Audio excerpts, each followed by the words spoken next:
cet épisode avec moi, elle a grandi en banlieue dans différentes villes de la Seine-Saint-Denis et a toujours rêvé de plus. C'est ainsi qu'elle a postulé au lycée Henri IV à Paris. Une admission qui lui a permis d'ouvrir ses horizons et de faire des découvertes. N'étant pas avare, elle a donc décidé de partager ce qu'elle a appris à travers un livre afin d'expliquer aux jeunes qu'il ne faut pas se limiter dans leurs ambitions. Ce livre, il se nomme L'excellence à l'honneur et sera disponible le 11 octobre prochain. En attendant, on parle ensemble. Djenia Teka est mon invité, comment ça va? Ça va et toi? Ça va, pas trop stressé? Plus trop. Pourquoi tu l'étais au début? J'aime faire les choses bien. Bah, ça va bien se passer, ne t'en fais pas. On est à 50 minutes devant nous pour retracer ton parcours et parler de ton livre. Mais juste avant ça, on a ce qu'on appelle la fiche d'identité. Alors toi, t'es la fiche d'identité 141 069 17. Est-ce que t'es prête à la remplir avec moi? Prête. Nom, prénom ou pseudo? Pseudo Djenia Teka. Enfin, c'est mon prénom. Nom, prénom, garde secret? Ouais. Date de naissance? 3 août 2005. Lieu de naissance? Paris 19e. Profession? Étudiante. Enfin, étudiante, grande intérimaire aussi, mais étudiante. Tu quoi comme intérim par exemple? Tout. Tu fais de tout? De tout, vraiment. Là où il y a de l'argent, on y va. Tout à fait. Mais tu sais pas à quel point t'as dit vrai, là. Passion, hobby? Passion... J'aime bien découvrir des nouvelles choses, j'aime bien voyager, j'aime bien lire, j'aime bien rencontrer des gens, j'aime bien apprendre des gens. Et du coup, ça me mène à des hobbies. Voilà. J'ai pas un hobby en continu, Ok.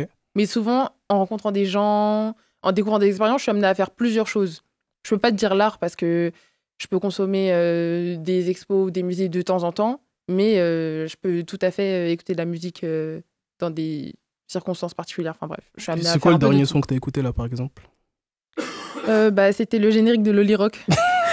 Mais c'est seulement explique. Citation préférée? Citation préférée. Ou phrase de ta mère préférée ou... Il y en a une dans le livre, je crois, si je dis pas de bêtises, que ta mère et Michelle Obama partagent. Il y en a plein, mais là j'ai envie de la faire classique, c'est je ne perds jamais, donc soit je gagne, soit j'apprends. Ok. Lieu de résidence? Là, j'habite à Aulnay. Réseaux sociaux? On peut Les trop- réseaux du livre, je peux donner les réseaux du livre, c'est Tu peux donner les réseaux du Djenia, livre. J-E-2-N-I-A.tk.pro sur Insta. Ok, tu le disais, t'es né à Paris 19e. Ouais. Comment elle se passe ton enfance? Mon enfance, dans l'ensemble, elle se passe bien. Hein. Si je fais une synthèse, j'ai été heureuse, j'ai fait des bêtises. Quoi comme bêtise? on aime bien tout savoir. C'est important pour les gens. Quand j'habitais à Noisy-le-Sec, j'avais mon petit groupe, les jumelles se reconnaîtront, et on faisait toujours plein de bêtises. Une fois, on est monté danser sur le toit de l'école et tout, on nous a surpris là-bas. Enfin bref. Ça va, c'est des bêtises gentilles. Ouais, c'est des bêtises gentilles. J'étais pas turbulente, méchante. Et par rapport à ta famille, comment ça se passe avec les parents? T'as des frères et sœurs? Oui, je suis l'aînée et Ok. on est 7. Du coup, rôle important en plus, Voilà, l'aîné. c'est ça. Comment ça se passe, ce rôle d'aîné? Comment toi, tu le vis? Moi, quand j'étais plus petite, je le vivais moins bien que maintenant, parce que forcément, quand les autres naissent, bah, c'est plus d'attention que tu perds. En plus, moi, il y en a eu beaucoup après, donc au fil des 6 qui naissent chacun, c'est un peu d'attention que tu perds. Donc, j'ai dû me débrouiller un peu pas mal toute seule, puisqu'on va pas être là tout le temps à me reprendre, et grandir un peu plus vite. Est-ce qu'on a cette responsabilité quand on est aîné? Est-ce qu'il y a forcément une part de responsabilité dans ses actions, dans ses actes, dans ce qu'on dit, dans ce qu'on fait? Ah, bien sûr. Bien sûr, bien sûr. Dans ma vie de tous les jours, quand je fais des choix importants, je me dis, est-ce que ce choix-là, ma petite sœur peut prendre exemple dessus? Est-ce que mon petit frère, qu'est-ce qu'il va en penser même par rapport à lui-même? Parce que souvent, on dit qu'on nous met des responsabilités, que nos parents nous mettent des responsabilités. Fais attention parce que tes petits frères et sœurs vont te copier. Mais c'est vrai. C'est vrai, c'est-à-dire qu'il y a des choses que je fais et c'est des comportements que je retrouve chez mes frères et sœurs. Enfin, ils nous copient vraiment. Et cet enfant, comment tu vis ta relation avec les 6 autres? Comment ça se passe? Est-ce que vous vous c'est entendez? mes enfants. Ah, on s'entend trop bien. La plupart du temps. Ouais, après, on est frères et sœurs, forcément. Mais là- Je les aime trop. Et avec les parents, pareil, ça se passe bien? Avec les parents, maintenant, ça se passe bien. Parce que, en fait, ça s'est toujours bien passé, mais il y a un moment où forcément, je me sentais un peu plus laissée. Et en grandissant et en apprenant à me débrouiller seule, je les ai compris, déjà, parce qu'avant, je ne comprenais pas forcément. Et maintenant, on s'entend bien. Je prends le meilleur des deux et voilà. C'est quoi qui t'ont enseigné que tu gardes là aujourd'hui encore? Est-ce Que qu'il y je a des garde. phrases qui t'ont marqué? Est-ce qu'il y a des actes qu'ils ont fait qui t'ont marqué? Que parfois c'est des silences aussi qui marquent. Eh oui. Est-ce qu'il y a des, est-ce qu'il y a des comportements qui t'ont marqué et qui aujourd'hui t'as en toi et qui te permettent d'avancer et de faire ton petit monde? Bah là, directement, j'ai pensé à mon père. Très, très silencieux de temps en temps. Tu parles pas beaucoup. Voilà. Mais s'il y a bien un truc que j'ai retenu, c'est qu'il est très travailleur. C'est-à-dire que je l'ai toujours vu se lever le matin tôt, aller travailler, rentrer tard. Donc, c'est vraiment le travail. S'il y a un truc que j'ai bien pris de mon père, je pense que c'est la détermination, l'éthique de travail, tout ça.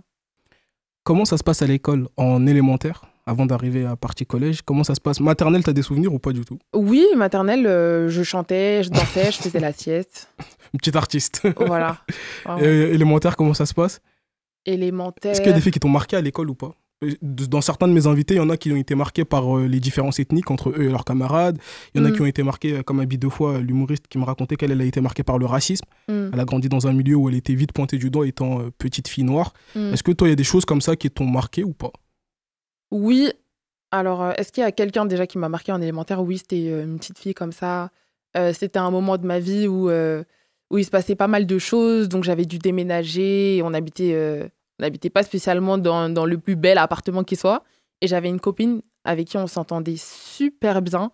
Un jour, elle a fêté son anniversaire. J'ai vu, elle avait une maison 3 étages, un grand jardin et tout. Et à l'époque, c'est tout ce que j'avais jamais vu, une maison comme ça avec un grand jardin et tout. Donc, elle m'avait vraiment marquée parce qu'elle était hyper gentille et elle voyait pas de différence entre nous. Alors qu'un peu plus jeune et dans une autre ville, parce qu'il faut savoir que j'ai beaucoup déménagé, il y avait cette misogynie noire qui marque beaucoup quand il y avait les insultes à l'époque, tout ça. Bon, j'ai pas envie de leur donner de l'importance, donc je vais pas les citer. Mais ouais, il y a des petits moments comme ça qui m'ont marqué en tant que petite fille noire, surtout quand t'es musclée, tout ça à l'époque, que tu cours plus vite que les garçons. Il y a plein de critiques qui peuvent te traumatiser un peu longtemps. Pour l'anecdote, pendant 2 ans, on m'avait fait une critique comme ça. Pendant 2 ans, j'avais plus mis de débardeur à cause des épaules. Donc, bref. Est-ce qu'on peut définir le terme misogynoire ensemble? C'est quoi la misogynoire? C'est un terme qu'on entend beaucoup. Enfin, si tu peux donner une définition, on ne veut pas une définition forcément académique, mais de ton point de vue à toi, qu'est-ce que c'est que même ceux qui nous écoutent, qui connaissent peut-être pas ce terme, puissent avoir... Tout simplement, c'est la haine de la femme noire, tout simplement. Et comme tu le disais, ça s'explique par Ça parfois s'explique par des la remarques. morphologie. Voilà, ça s'explique par des remarques, des insultes, des a priori, des rejets, juste en se focalisant sur la couleur de peau. Et pour les jeunes filles qui nous écoutent et qui peut-être vivraient cette situation aujourd'hui, comment on se sort de ça? Comment on fait pour passer au-delà? Comment toi t'as fait? Parce que comme tu le disais, pendant 2 ans, t'as pas mis de débardeur. Sauf qu'après, forcément, il y a le moment où tu remets des débardeurs, etc. Comment t'as passé ce cap-là? En réalisant, en fait, c'est un déclic, on se réalise qu'on met des complexes là où il n'y en a pas. Moi, j'ai vraiment pris la confiance en moi de ma mère. Ma mère, c'est vraiment une star. C'est-à-dire, je rentrais à la maison, je lui parlais du complexe, elle me disait, mais il y a quoi sur toi? Il y a quoi? Moi, je vois rien sur toi. Il y a quoi? C'est quoi ton problème, en fait? Limite, je venais, je pleurais et toi, elle était en mode, va là-bas, là. T'as des faux problèmes. J'ai d'autres envie à gérer, là, tu me déranges et tout, t'as des faux problèmes. Et un jour, je me suis juste dit, en vrai, elle a raison, je vais juste tester, sortir. Et voilà. Mais elle m'écoutait, hein. Elle me remballait pas comme ça, elle m'écoutait. Et c'est justement après m'avoir écouté qu'elle me disait ça. Juste en mode, c'est peut-être moi qui... Cette force de minimiser le problème. Voilà. Et en minimisant, un jour, je suis allée comme ça. Carrément, il y a quelqu'un qui m'a dit, ah, c'est super beau et tout. Et après, c'est retourné. T'es passé à autre chose. Ouais. Et à la sortie de l'école, qu'est-ce que tu faisais? À cette époque-là, est-ce que tu avais des passions hobbies? Tout à l'heure, on parlait de tes passions hobbies, je parlais de voyage, etc. Quand on est en élémentaire, qu'est-ce qu'on fait quand on sort de l'école? Est-ce que c'est je rentre à la maison, je fais vite mes devoirs? Ou est-ce que tu as d'autres activités en parallèle? Là, on est en élémentaire. En élémentaire. Je rentrais... Ma mère, elle a travaillé dans la petite enfance, c'est-à-dire il y avait toujours des jeux, toujours des choses à faire. Ma petite sœur, elle m'embêtait. Je faisais des missions avec mon petit frère. Enfin, on se divertissait entre nous. Après, il y a eu les télé-réalités qui sont arrivées, on se posait devant. Des fois, je lisais aussi. En élémentaire, plus au collège qu'en élémentaire. En élémentaire, je lisais des livres avec 5 lignes, 1 page, quoi. Ok. Et tu le disais, tu as beaucoup déménagé. Comment on vit quand on est enfant de beaucoup déménager? C'est pas facile de beaucoup déménager, surtout quand on est un enfant. Faut se réapproprier un nouvel environnement, faut se refaire des amis. Comment toi, tu as vécu tout ça et comment t'expliques tous ces déménagements? Bah, comment j'explique les déménagements? C'est mes parents, hein. Voilà. C'était pour le travail, C'était entre eux. Voilà. Donc, d'où les déménagements. Et comment, au début, je l'ai pas bien pris parce que tu dois vivre une séparation. En plus, tu dois vivre de nouveaux amis. Et des fois, tu dois revivre un nouveau déménagement. Donc, pendant un certain temps, je le vivais mal. Et je gardais le numéro dans mon journal intime des mamans, des copines, des mamans, des ceci et tout. Sauf que bah, on n'a pas l'âge de se voir, de se rejoindre et tout. Donc, à un moment, à cette époque-là, je parlais beaucoup à mon journal. Je parlais beaucoup un peu toute seule aussi. Et à force, je me suis habituée et j'ai vu les avantages. Plus d'amis, plus de nouvelles copines, d'expériences nouvelles, plus de colonies de vacances. Parce que j'allais beaucoup en colonie, donc je testais les colonies de chaque ville et tout. Voilà. Tu nous intrigues pas des genres des colonies. Oui, grave, vraiment. On écrit quoi à cet âge-là, à son journal? On lui dit quoi? C'est quoi? Sans rentrer dans le trop intime, hein, vu que ça reste quand même un journal Ah non, intime. mais à cet âge-là, on écrit ouais, ma soeur m'a embêtée aujourd'hui, je la déteste. Il y a ma tante qui dit que je l'appelle pas, elle me saoule celle-là. Il y a ma mère qui me dit de faire la vaisselle alors que j'ai fait celle du midi, ça me saoule. Enfin, on écrit des trucs. Ça te faisait du bien d'écrire? Tu le disais aussi, tu parlais seul. C'est des choses qui t'ont fait du bien? Oui, en plus, on est dans une culture du faut pas répondre. Ça veut dire que bah, quand je réponds pas, je vais quand même insulter là-bas dans mon journal. Donc toi, ta réponse, elle se faisait par le journal. T'arrives... et comment tu vis l'environnement? Tu le disais, dans le livre, il est écrit que tu as grandi dans différentes villes de Seine-Saint-Denis.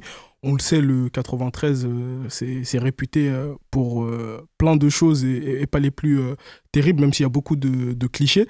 Comment toi, tu as vécu cette vie-là dans le 93?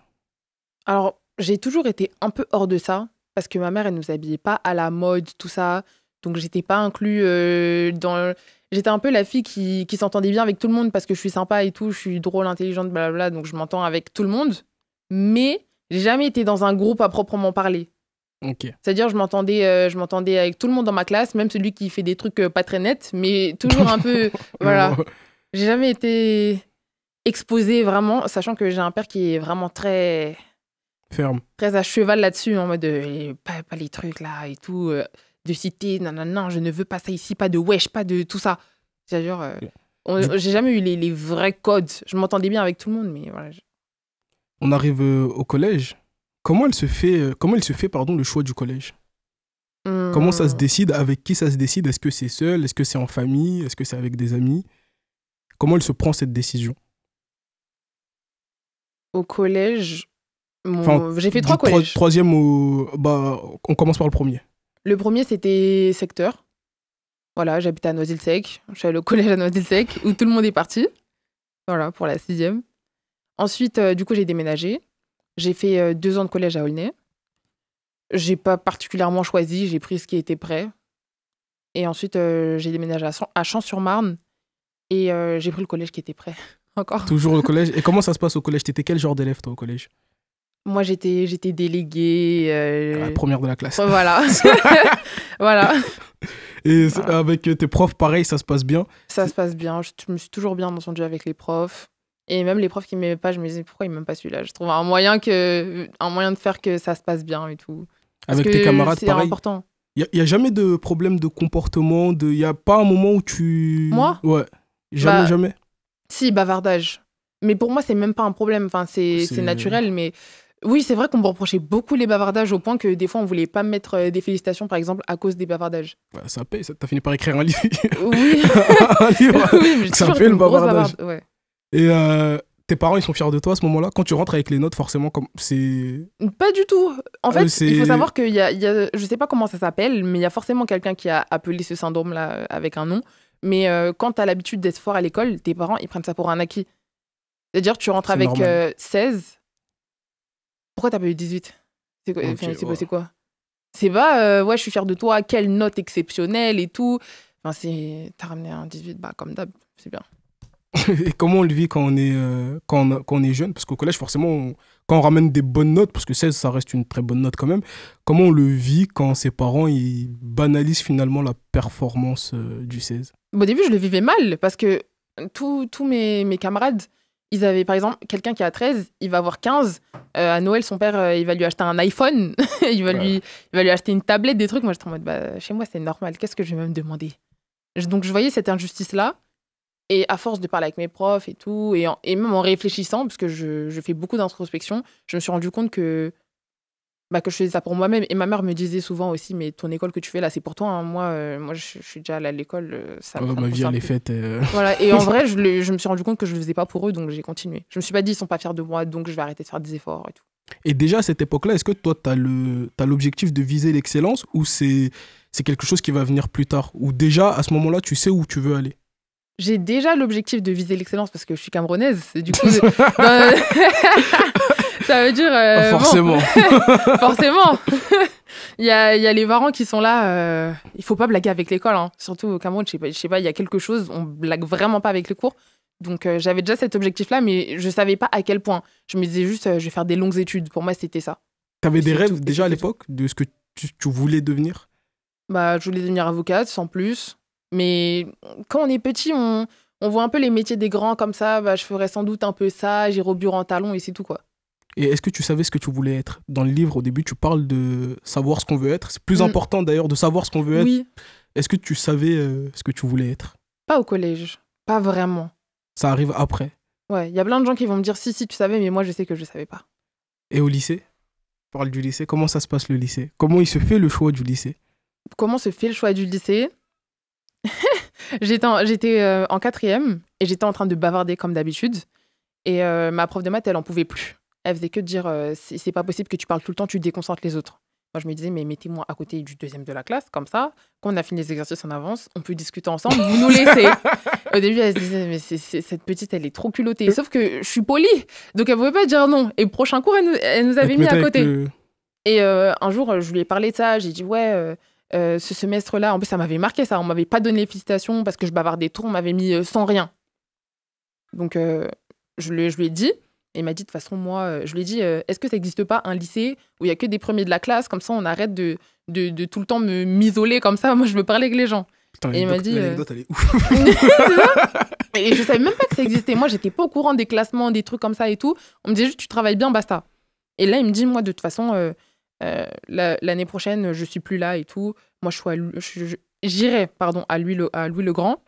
Et voilà. Et moi, je me dis, Louis le Grand, c'est quoi ça? Et il me dit, c'est là où il y a que des premiers de la classe et tout. C'est le meilleur lycée de France pour les scientifiques, blablabla. Je suis en mode, ok. Bon, je suis rentrée, j'ai fait des recherches. Et je suis tombée sur Louis le Grand et Henri IV. Et c'est là que j'ai découvert l'étudiant, les trucs comme ça, les classements, tout ça. T'en parles dans ton livre. Tu nous dis d'ailleurs comment choisir... C'est ça, c'est ça. Et j'ai vu qu'il y avait un cliché qui disait qu'Henri IV, c'était plus pour les littéraires et Louis le Grand plus pour les scientifiques, ce qui n'est pas totalement vrai. Et je me suis dit, bah, j'irai Henri IV. Voilà. Donc, je suis allée regarder sur le site internet, j'ai fait les démarches, j'ai candidaté. T'en parles avec tes parents à ce moment-là de tes projets d'avenir? Je Non. veux être dans un lycée avec des premiers de la classe. Non. T'en Parce parles que avec... c'est une réflexion, je me suis faite comme ça, hein. C'était une question existentielle que je me suis posée, après je suis passée à autre chose. Mais en faisant des recherches, je me suis quand même dit, si je vais là-bas, c'est bien. Mais quand j'en ai parlé à mes profs, ils me disaient, Henri IV? Et ce qui est plus compliqué en plus, c'est que toi, tu viens de banlieue. Forcément, il y a même un moment où tu parles dans le livre, t'expliques qu'un 13 en banlieue, c'est pas pareil qu'un 13 dans un lycée parisien. Est-ce qu'il y a, dans ton parcours, en tout cas, dans ce chemin vers Henri IV, est-ce qu'il y a des gens qui vont te décourager ou qui vont te dire c'est pas fait pour toi et laisse tomber?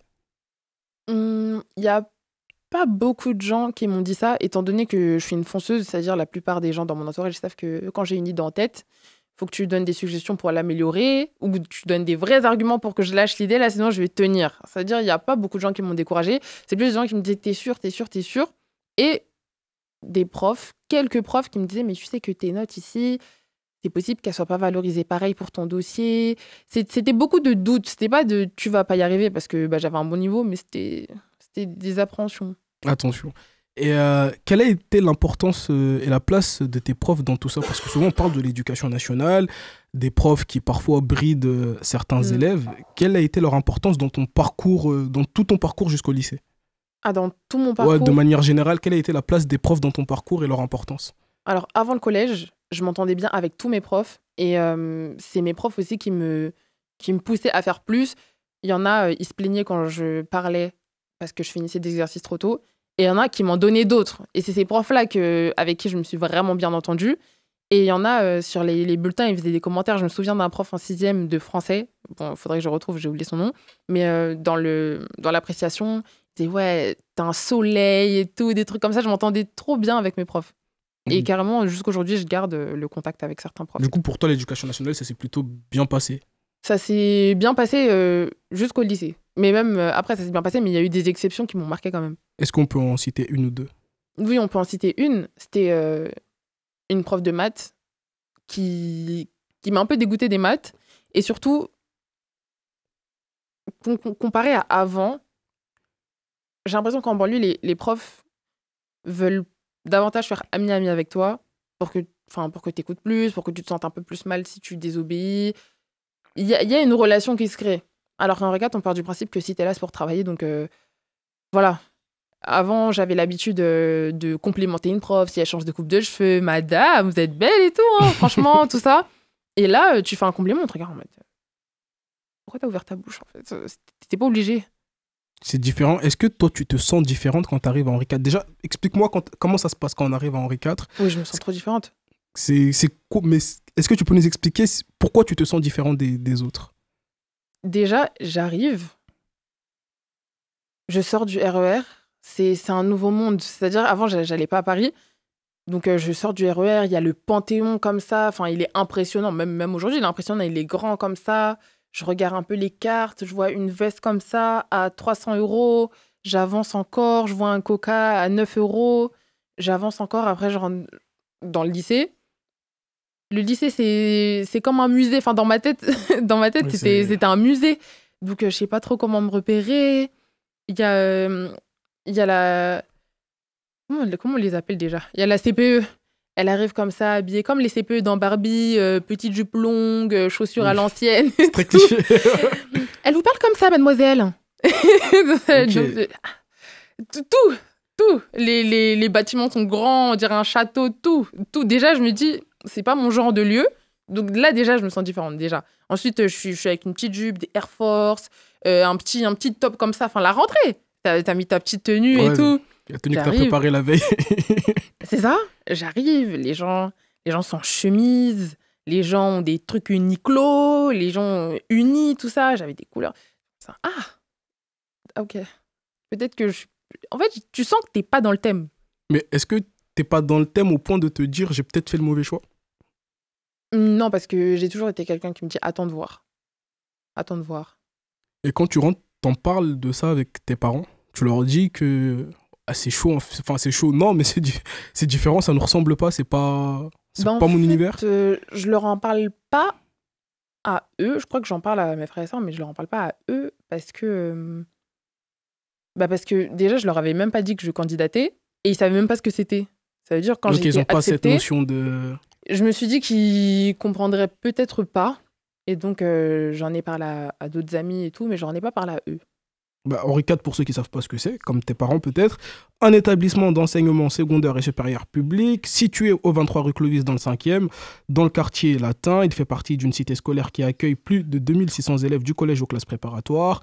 En 2023, le lycée est classé au 2e lycée de France selon le classement annuel du journal Le Figaro, un lycée réputé pour ses excellents résultats au baccalauréat, au concours général et au concours d'entrée aux grandes écoles. Il y a d'ailleurs eu des célèbres profs qui sont passés par là-bas, notamment un ancien président de la République qui a été prof à Henri IV.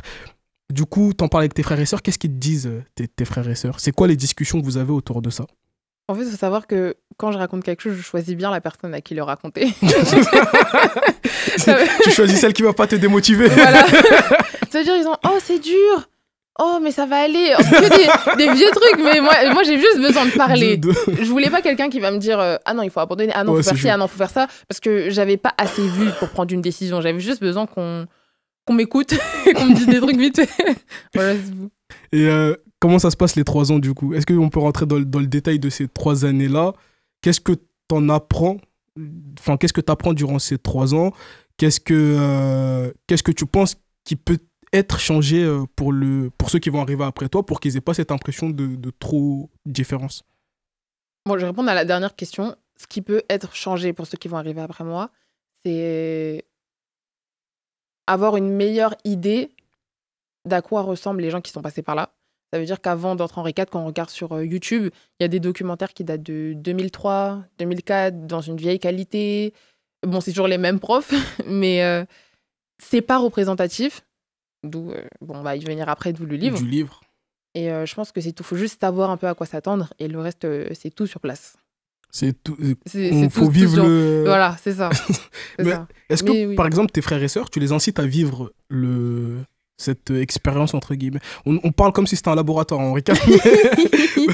Mais est-ce que tu les invites à vivre. Parce que c'est différent. Enfin. Et moi, je veux vraiment qu'on axe sur ça. C'est différent d'un lycée, d'un autre lycée. Mais justement, ça faisait discussion à la maison. Parce que du coup, maintenant que mes parents, ils savaient ce que c'était quand ils en parlent à leurs cousins, cousines, au travail, tout ça. Ah, Henri IV, waouh, mais c'est bien, mais tu te rends pas compte. Mais là, et c'est là qu'on venait. Je me souviens un jour, ma mère elle m'a fait, mais Henri IV, là, vraiment, mais tu sais où même genre, moi, on me parle de ça, je sais même pas où c'est.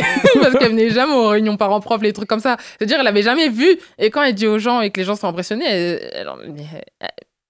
Ah, c'est quelque chose. Hein. C'est quoi? Je dis, il y a peut-être quelque chose là-bas et tout. Donc, c'était quoi la question même déjà? Non, c'était... je sais plus quelle était la question, j'étais pris dans ton Ah oui, récit. est-ce que... Oui, pour les frères et sœurs. Donc, il disait... Voilà, maintenant, il Tu disais que ça faisait débat à la maison. Voilà, ça faisait débat. Maintenant que tout le monde les sauçait, wow, bravo, ta fille, elle est Henri IV, tout ça, ils disaient, OK, maintenant, tous les autres, ils vont aller à Henri IV. Voilà. Sauf que c'est pas pour tous les profils. Faut être assez indépendant, faut avoir une petite maturité, faut être un peu fort mentalement. C'est pas pour tout le monde. Et faut aimer travailler aussi, parce qu'on a des horaires en plus, tout ça. C'est quoi, typiquement, une journée type à Henri IV, c'est quoi? Là, il y a un petit, il nous écoute, il a envie d'aller à Henri IV, lui aussi. C'est quoi une journée type à Henri IV? Ou une semaine type?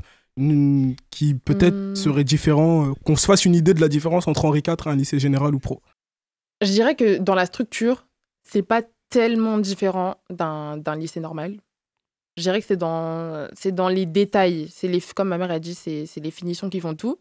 Mais une journée type, c'est un 8h, 18h. 8h, 18h. Ouais. Mais les tout cours le temps samedi. ou... Pas tout le temps, mais je me souviens qu'on se plaignait tous d'avoir des grosses journées.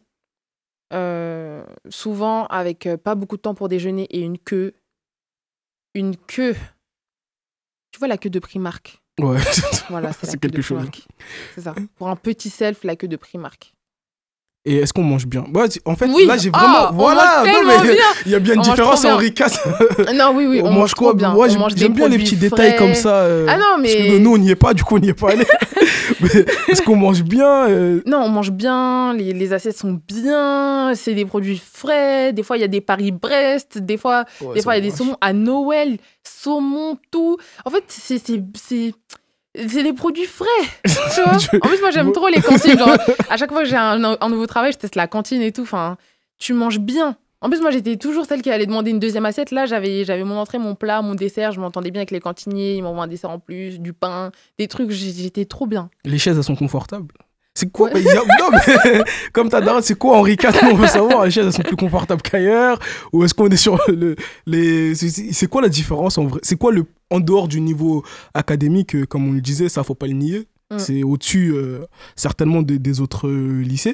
Mais c'est quoi le plus à Henri IV? Un truc différent, je sais pas, peut-être des parcs d'attractions dans le lycée, des piscines. Est-ce qu'il y a un truc que nous, le commun des mortels, on n'a pas ailleurs? Non, à ce point. La toute première différence déjà qui me vient, c'est l'architecture. On est dans des salles... En fait, ça a l'air de rien, mais ça change tout. Tu as envie de travailler. En plus, il y a le nom des gens qui sont passés par là. Bah, même notre président actuel, tout ça, il y a des noms gravés dans la pierre, tout ça. Tu te mets dans une salle, c'est dingue. Tu es dans un environnement un peu magique au début. Après, on s'habitue, mais voilà, il y a une salle où il y a un beau piano, il y a une salle de musique. Et est-ce qu'on vous vend, les profs, le personnel de manière générale, est-ce qu'ils vous vendent le fait que vous êtes un peu l'élite de demain? Ou il n'y a pas ce truc de vous êtes le futur? Mais élitiste, hein, pas le futur, juste le futur. Ça dépend des profs. Il y avait un proviseur adjoint qui est plus là aujourd'hui qui nous avait dit ça. Quand on venait d'arriver en seconde, discours de bienvenue, vous êtes l'élite de la nation, tout ça. Nous, on se regardait comme ça. C'est quoi ça? Il y en a, ils savaient déjà. Il y en a, leurs parents les ont préparés depuis. Moi, j'arrive comme ça. J'avais juste mon objectif d'être qu'avec des premiers de la classe. C'est quoi ça et tout? Enfin, qu'est-ce que c'est? Mais oui, il y en a qui ont dit ça. Et en termes de mixité sociale, est-ce que à Henri IV, Henri IV est-il représentatif de la société finalement? Non, non, non, non, non.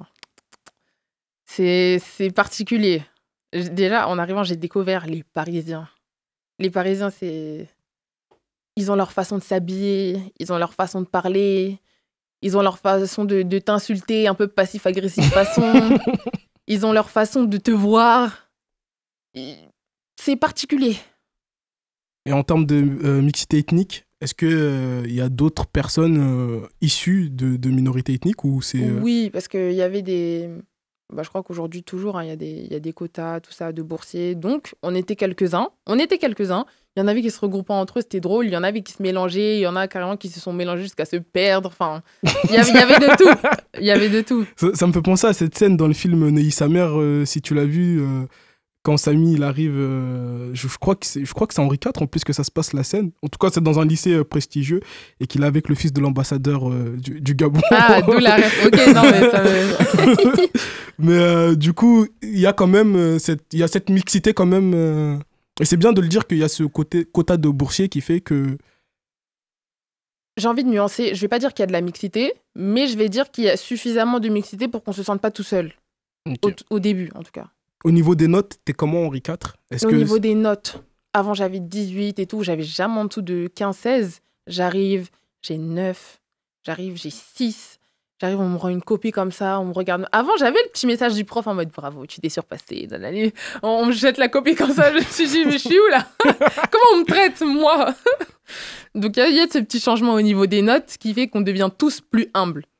On devient vraiment tous plus humbles. Comme on avait tous l'habitude d'être les premiers dans nos collèges respectifs, là, on se dit, ah ouais, ok, faut qu'on s'entraide. Parce que finalement, il n'y a pas l'ego de se dire, de toute façon, je suis la première de la classe, il n'y a personne qui a eu au-dessus, je ne peux pas demander la copie de quelqu'un. On est tous là, comme ça.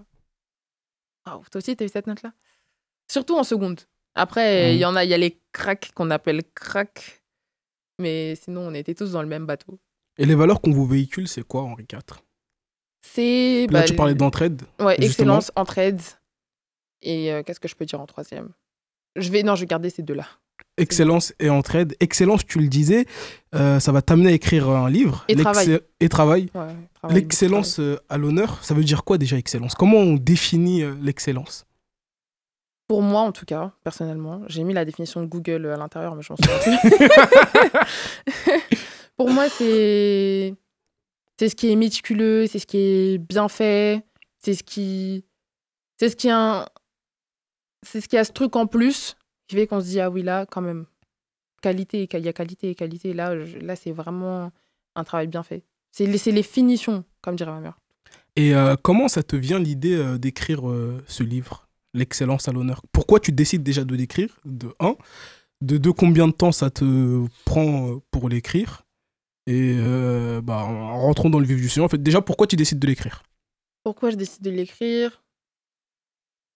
En fait, il y a plein de choses. Après, on n'a pas pu détailler avant, mais il y a plein de choses que je vivais que je sais que j'aurais pas pu vivre dans d'autres établissements. On avait des criminologues qui venaient, il y avait des conférences de fous à chaque fois, même des événements qu'on pouvait organiser au sein du lycée, des carnavals, enfin des choses bien, quoi, qu'on vivait. Et je pensais à certaines personnes avec qui on voulait candidater en même temps et qui, à la fin, se sont dit non, en fait, je crois que c'est pas pour moi, Paris, tout ça. Alors que la personne... elle a 17,5 de moyenne, qu'est-ce que tu dis? Enfin, il n'est pas de question de Paris, là. Il est question de toi, de ton niveau, de tes notes et tout. Ne te remets pas en doute juste parce que tu as peur d'être la seule noire, par exemple. Et en vivant tous ces trucs-là, j'avais repensé à cette personne un jour. Je me suis dit, attends, donc elle a raté tout ça, là. Tout ça pour une petite peur de l'inconnu, pour un... En vrai, derrière, il y a d'autres choses beaucoup plus profondes que ça.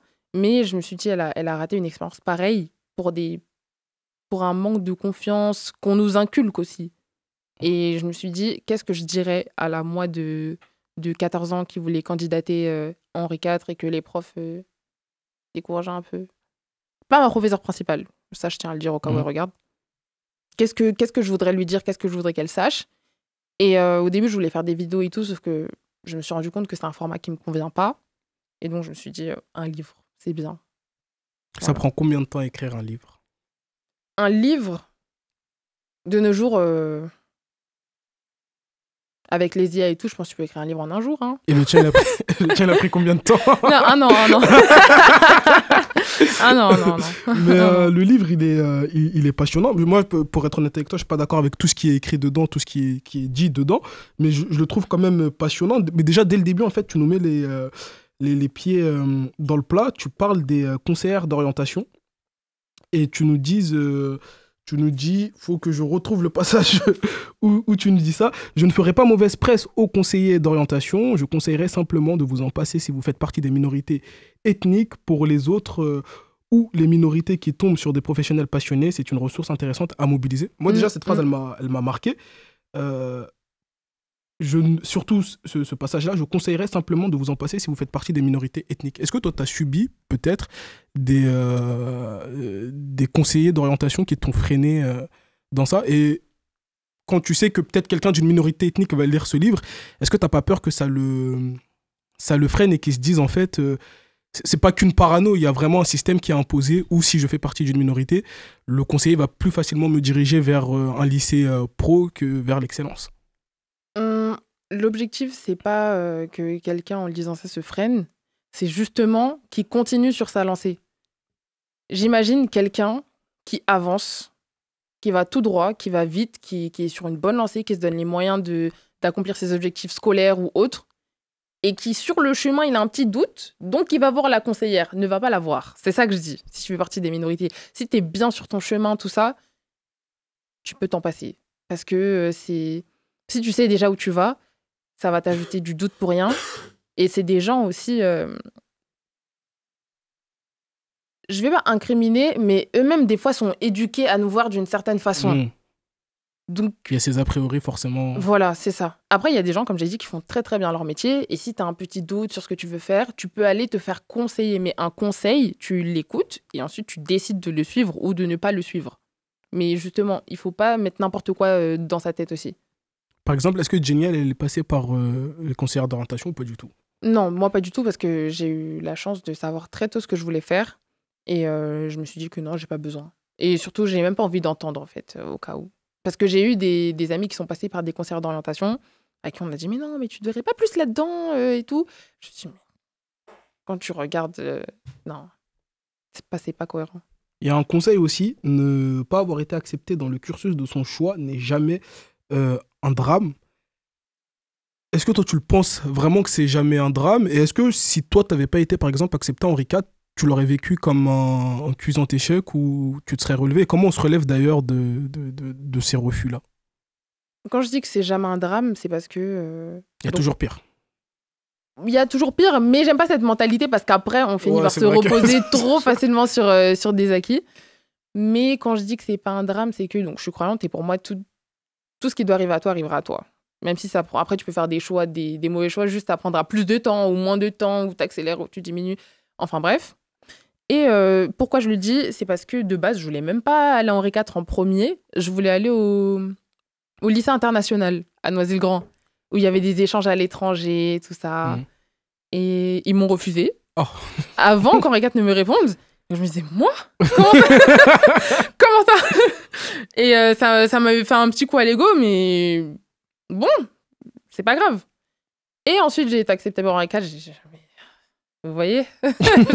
Voilà. Mais l'échec, j'ai toujours su que là où je veux aller, j'irai, peu importe par où je passe. Voilà. Okay. Et pour être dans le supérieur, c'est pas parce que t'as pas été en Henri IV que t'auras pas d'études supérieures. C'est des facteurs qui aident. C'est-à-dire qu'on va en Henri IV, on se pose pas trop de questions. Mais je sais que si j'avais été refusée en Henri IV, oui, je l'aurais vécu comme un cuisant échec parce qu'à un moment, je voulais vraiment y aller.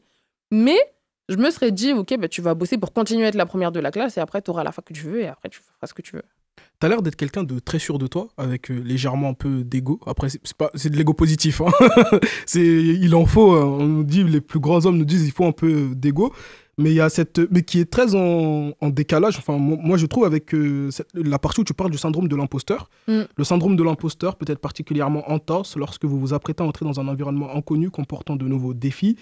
Qui plus est, dans une école prestigieuse, d'un coup, on se sent plus bête que les autres, moins capable d'y arriver, faible. Est-ce que toi, tu l'as vécu, ce syndrome de l'imposteur? Et comment tu vis ça? Et comment ça se fait que quelqu'un comme toi, finalement, qui est quelqu'un d'assez sûr d'elle, comment elle vit ça? Oui, je l'ai vécu. C'est pour ça que j'en parle. Oui, je l'ai vécu. Et moi, je dissocie ma confiance en moi de ce que je fais à l'école. Je le mentionne aussi dans le livre, il faut dissocier ce qu'on fait dans sa vie perso, qui on est et nos notes, parce que l'école, finalement, c'est tout un système, mais c'est pas qui nous sommes. Et je vais donner un exemple tout bête. Il y avait eu notre toute première évaluation, j'étais en seconde, et j'avais dû faire une intervention où j'avais dû avoir une bonne note et tout. Et il y a un Parisien comme ça, je me souviens de son prénom, mais je vais pas le dire. Je fais une intervention et à la fin du cours, il vient me voir et tout. Tu t'appelles comment déjà? Comment tu sais? Comment t'as su? Comment t'as appris ça où? Ouais. Comment ça j'ai appris ça où? Tu vois, genre, comme toi. Je me documente peut-être, j'ai révisé, je suis allée sur Internet, j'ai regardé vite ça sur YouTube. Où je peux ressembler à ce à quoi je ressemble, et aimer lire, me documenter, aller au CDI, feuilleter un peu. Enfin, la question m'a vraiment choquée.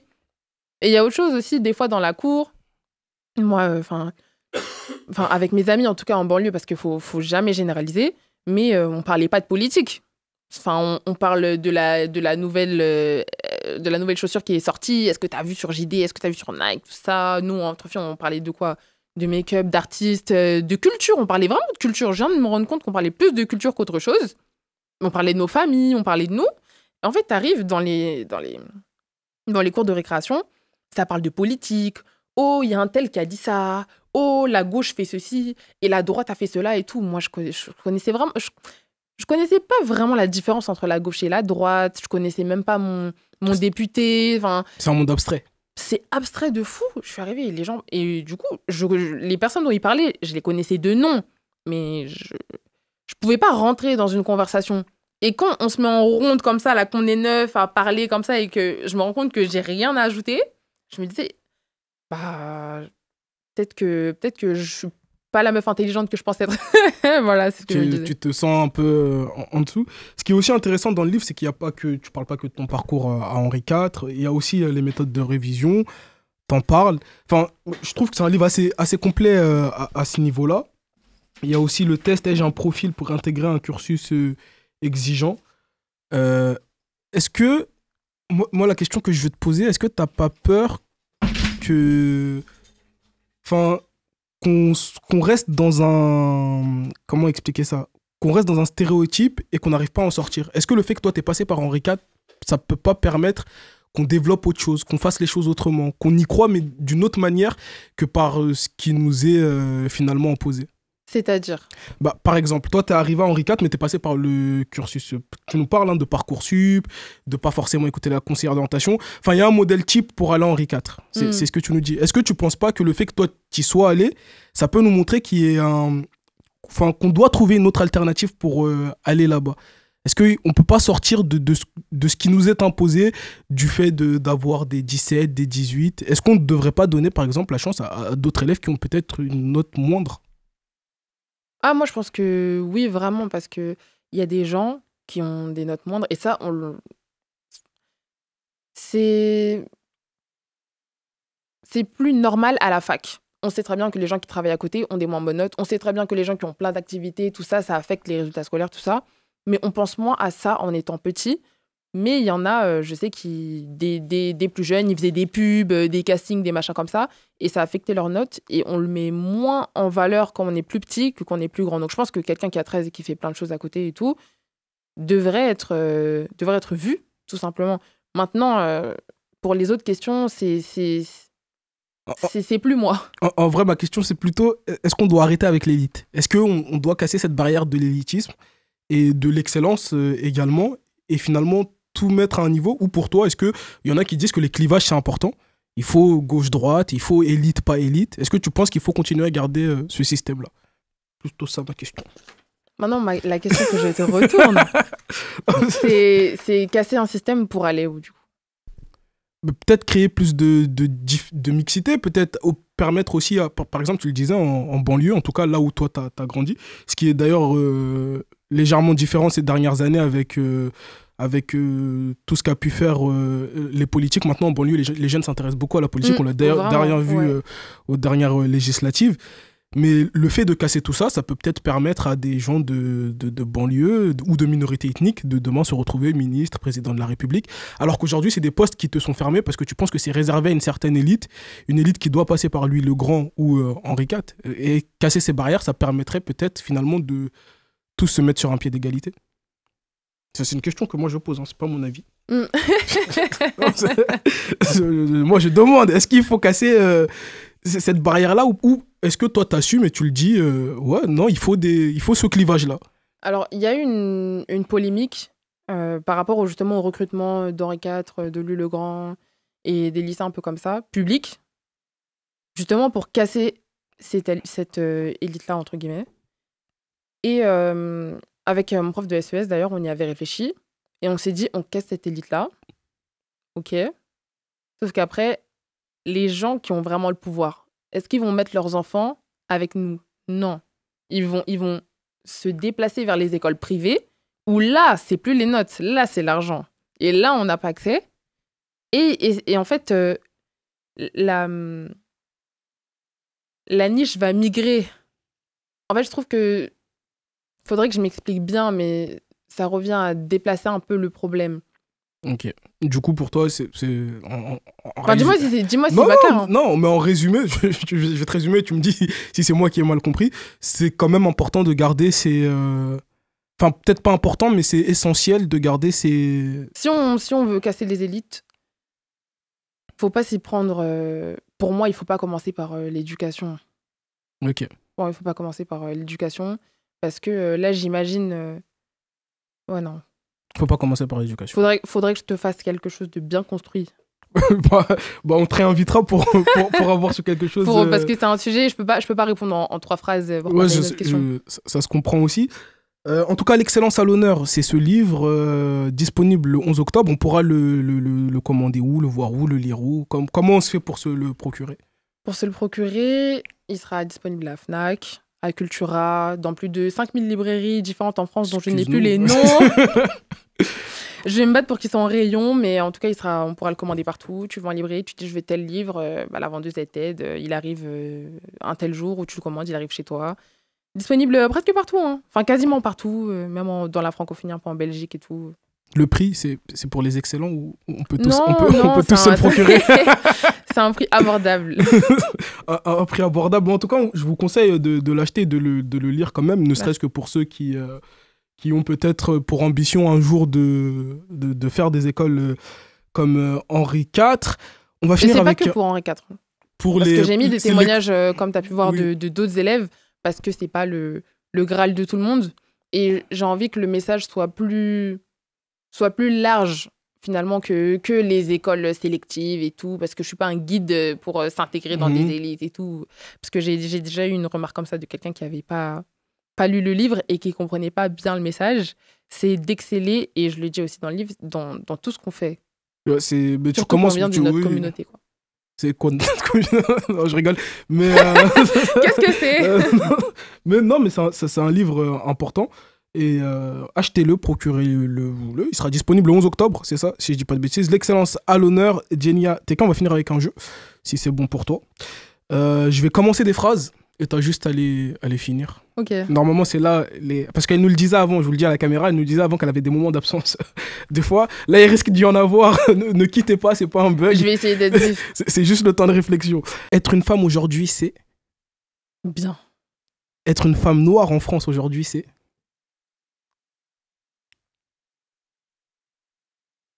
Ok. C'est ce moment-là. J'ai pas de limite de temps pour réfléchir. Non. En un mot, ou je dois finir la phrase? Tu peux finir la phrase. C'est...